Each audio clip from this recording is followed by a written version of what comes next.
అందరికీ నమస్తే. అయితే వీళ్ళ యొక్క గ్రామంలో వీరి యొక్క బాధలు ఒకసారి రైతుల బాధలు చాలా సంవత్సరాల నుంచి కూడా పోరాటం చేస్తున్నారు. అయినా వీళ్ళ యొక్క బాధలు అనేది సాల్వ్ అవుతలేవు.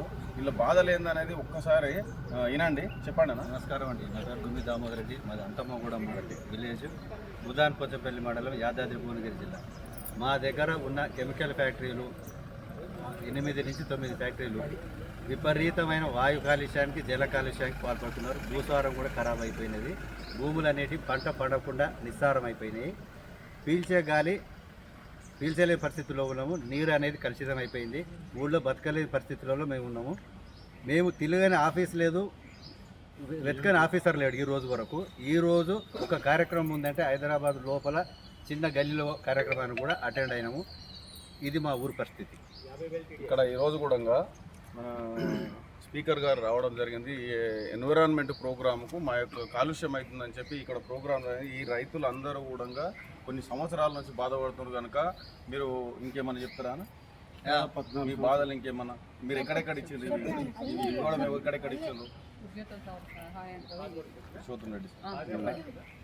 ఎన్విరాన్మెంటల్ పర్యావరణవేత్త పురుషోత్తమ్ రెడ్డి సార్కి ఇచ్చినాం, దంతి నరసింహారెడ్డి సార్కి ఇచ్చినాం.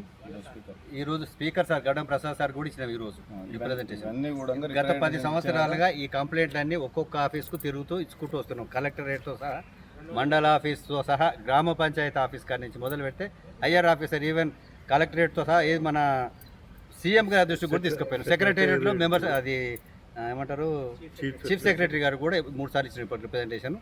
అయినా కూడా మా సమస్య పరిష్కారం కావట్లేదు. ఈ రోజు అతి కష్టం మీద గడ్డం ప్రసాద్ సార్ గారి స్పీకర్ గారిని కలిసి మా బాధ వెళ్ళబోసుకున్నాం సార్ ముందర. అయితే విన్నారు కదా వీళ్ళ బాధలు. వీరి యొక్క గ్రామంలో ఆ యొక్క కంపెనీలది మొత్తం వ్యర్థం రావడం వల్ల అంత కాలుష్యం అనేది ఏర్పడ్డది అన్నట్టు.